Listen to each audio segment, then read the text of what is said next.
हरियाणा की सियासत में अब क्राइम पर वॉर छिड़ चुकी है। एक ऐसी वॉर जिसमें सरकार और विपक्ष आमने सामने हैं। प्रदेश में हर दिन बढ़ रहे अपराध के खौफनाक आंकड़े जब विपक्ष सरकार के सामने रखता है तो सरकार भी इसके जवाब में कुछ आंकड़े पेश कर देती है। कुछ ऐसे आंकड़े जिनमें अपराध पर लगाम लगाने का दावा और पुलिस की तारीफ करने की कोशिशें दिखती हैं, लेकिन सरकार के ये आंकड़े जमीनी हकीकत को झुठला नहीं पाते। सरकार के ये आंकड़े ये आश्वस्त नहीं कर पाते कि अपराध पर लगाम लग रही है। ऐसे में सवाल तो यही उठता है कि आखिर सरकार का मकसद अपराध रोकना है या फिर अपराध हो जाने के बाद उस पर कार्रवाई करना।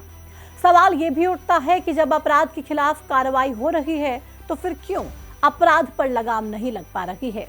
विपक्ष के सवालों के जवाब सरकार जिन आंकड़ों से दे रही है, क्या वो आंकड़े ये साबित करते हैं कि अपराध पर लगाम लगी है या फिर नहीं।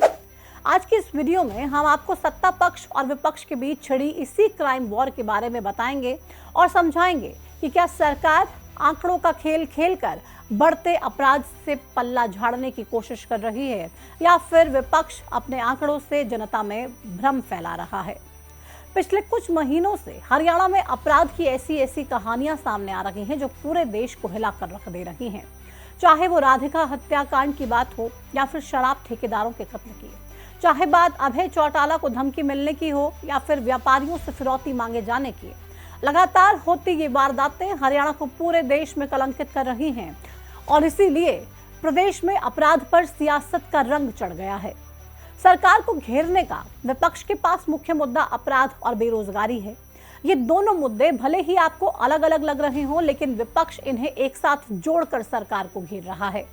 विपक्ष का तर्क है कि बेरोजगारी की वजह से ही युवा अपराध की दुनिया में कदम रख रहे हैं और इसीलिए प्रदेश में अपराध भी बेलगाम होता जा रहा है। कांग्रेस के नेताओं ने इसी बेलगाम अपराध को लेकर कुछ आंकड़े पेश किए जिनसे प्रदेश की स्थिति के बारे में सोचकर चिंता भी होती है और डर भी लगता है। पहले आपको विपक्ष की ओर से पेश किए गए इन्हीं आंकड़ों को बताते हैं और फिर समझाते हैं कि सरकार ने इन आंकड़ों का जवाब आखिर कैसे दिया। विपक्ष के आंकड़ों के मुताबिक हरियाणा में हर रोज 3 मर्डर होते हैं और 5 यौन अपराध हो रहे हैं। एनसीआरबी की रिपोर्ट ये बताती है कि प्रदेश में एक साल के अंदर 966 हत्याएं यानी कि हर रोज 3 हत्याएं हुई। इसी दौरान हरियाणा में 1786 रेप की वारदातें हुई, यानी कि रोज 4 से 5 रेप हरियाणा में हो रहे हैं। एक साल में महिलाओं के खिलाफ अपराधों के 16,743 मामले सामने आए, मतलब हर रोज 46 महिलाओं के साथ अपराध हुआ। अब अगर इस साल की बात करें तो पिछले 6 महीने में 8 जिलों में इतनी हत्याएं हुई हैं कि सोचने भर से डर लगने लगता है। जींद में पिछले 6 महीने में 38 हत्याएं हो चुकी हैं। पिछले 1 महीने में ही यहाँ 16 हत्याएं हुई हैं। कुछ दिन पहले ही एक सरपंच की भी गोली मारकर हत्या कर दी गई।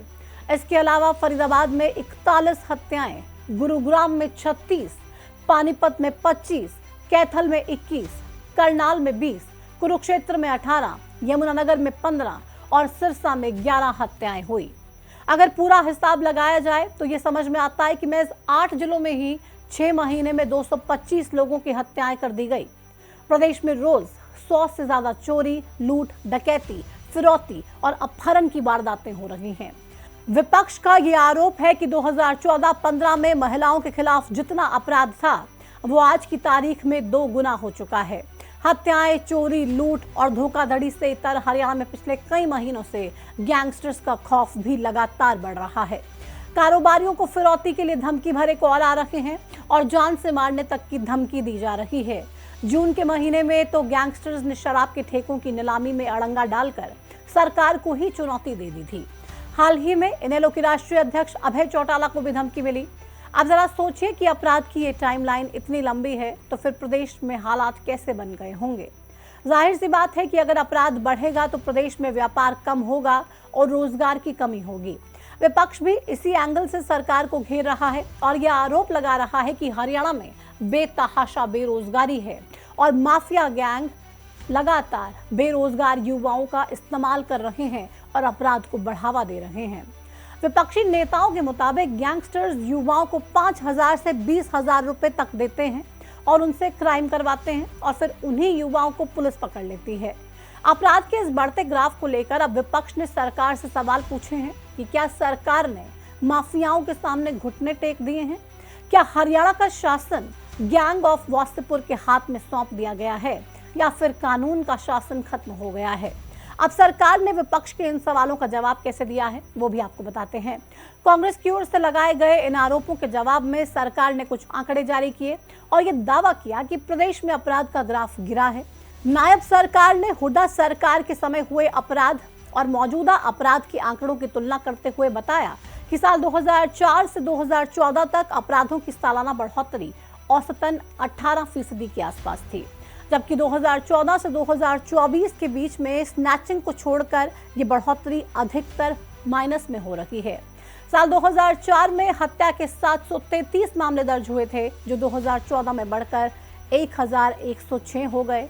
इनमें सालाना बढ़ोतरी 3.81% की दर्ज की गई। वहीं साल 2014 में सालाना हत्या के 1106 मामले थे और साल 2024 में हत्या के मामले 966 दर्ज हुए। साल 2024 और 2025 के आंकड़ों के अनुसार हत्या के मामलों में 7% की गिरावट आई, डकैती के मामलों में 30.13% की कमी आई और चोरी के मामले 13.27% कम हुए। इसके अलावा दुष्कर्म के मामलों में 26.14% की गिरावट दर्ज की गई। साथ ही सरकार ने यह बताया कि साल 2023 से अब तक एसटीएफ 433 मोस्ट वांटेड बदमाशों को गिरफ्तार कर चुकी है। 248 गैंगस्टर्स और गैंग के सदस्यों को पकड़ा जा चुका है। वहीं 792 जघन्य अपराधों में शामिल अपराधियों को भी गिरफ्तार किया गया है। विपक्ष और सरकार के आंकड़ों को आप देखेंगे तो आपको दोनों लगभग एक जैसे ही नजर आएंगे, बस फर्क है तो नजरिए का। विपक्ष जिन आंकड़ों को बेलगाम अपराध की श्रेणी में रख रहा है, सरकार उन्हीं आंकड़ों को अपनी सफलता बताने की कोशिश कर रही है। सरकार ये बताना चाह रही है कि पिछली सरकारों के मुकाबले इस सरकार में अपराध कम हुआ है। बेशक ये आंकड़े पिछली सरकारों की तुलना में बेहतर हों, लेकिन सवाल ये है कि क्या ये सरकार की सफलता है? अगर सरकार इससे अपनी सफलता मानती है तो शायद ये उससे जनता के साथ विश्वासघात करने जैसा होगा, जो ये आस लगाए बैठी है कि अपराध को जड़ से हरियाणा की सरकार खत्म कर देगी। इन आंकड़ों को बताकर सरकार को अपनी पीठ ना थपथपाते हुए जनता को यह आश्वस्त करना होगा कि आगे अपराध और अपराधियों पर नकेल कसी जाएगी। आज की तारीख में प्रदेश में 80 से ज्यादा गैंग सक्रिय हैं। कई गैंगस्टर्स विदेशों में रहकर हरियाणा में अपना रैकेट चला रहे हैं और प्रदेश के युवा जुर्म के दलदल में फंसते जा रहे हैं। ऐसे में जरूरी है कि सरकार इन सभी गैंग्स के नेटवर्क को तोड़े और लोगों को सुरक्षित महसूस करवाए। आपको क्या लगता है, सरकार को अपराध कम करने के लिए आखिर क्या करना चाहिए? और अगर आप कार्यकालों को कंपेयर करें, अगर आप देखें बीजेपी की सरकार का कार्यकाल, कांग्रेस की सरकार का कार्यकाल, तो आपको कौन लगता है, कौन सी पार्टी, कौन सा नेता ऐसा है जो हरियाणा में वाकई में क्राइम को खत्म कर सकता है? उस नेता का नाम कमेंट सेक्शन में हमारे साथ जरूर साझा कीजिएगा। इस वीडियो में फिलहाल इतना ही। नमस्कार।